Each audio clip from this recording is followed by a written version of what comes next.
Ma'am আপনার অর্ডারটা। কত হয়েছে? 500 টাকা। এনে। ম্যাম এখানে তো 2000 টাকা আছে। হ্যাঁ, আমি ওটা জেনে বুঝিয়ে দিয়েছি। আসলে কি বলতো, আমার মা আমাকে সবসময় বলে যে গরিবদের একটু দান করা ভালো।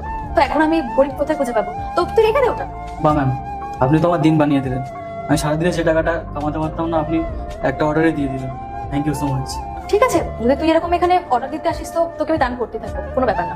ঠিক আছে ম্যাম, আসছি। ম্যাম নমস্কার। নমস্কার, কেমন আছো? ভালো আছি, আপনি কেমন আছেন?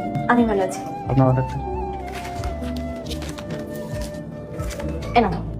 সত্যি ম্যাম, আমার তো কোনো খুশির ঠিকানাই থাকে না যখন দেখি অর্ডারে আপনার অ্যাড্রেস আছে।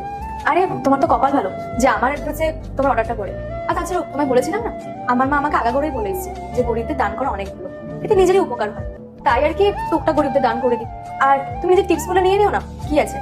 আসলে কি বলতো, আমার এত টাকা তো কি করবো সেটাই বুঝে পাই না, বা কাকে দেবো সেটাও বুঝে পাই না।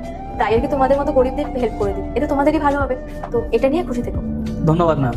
আমার আল্লাহর নামটি দেখে যে এড়িয়ে যাবে তার মনের ইচ্ছা কখনোই পূরণ হবে না। তাই আল্লাহর এই নামটির জন্য একটি লাইক এবং সাবস্ক্রাইব করে যাও। আরো অনেক জায়গায় অর্ডার দিতে হবে, আসছি। ঠিক আছে। তো প্রীতিশ, তো এইবার বাজেট প্ল্যান কি? আর বাজেট প্ল্যান কোনো প্ল্যান নেই। কেন, কি হয়েছে? আরে পকেটটা পুরো ফাঁকা, আর পকেট ফাঁকা থাকলে বার্থডে সেলিব্রেশন করবো কি করে? আরে এত টেনশন কেন করছিস? তোর বন্ধু আছে না, ওই তোর জন্য সব করবে। আচ্ছা, তোর এবারের বার্থডেতে তো আমি একটা ক্লাব বুক করবো, আর তোর যা যা ফ্রেন্ডস আছে না সবাইকে ইনভাইট করে দিবি। আরে না না, এমনি তুই আমার জন্য অনেক করিস, আর কত করিস?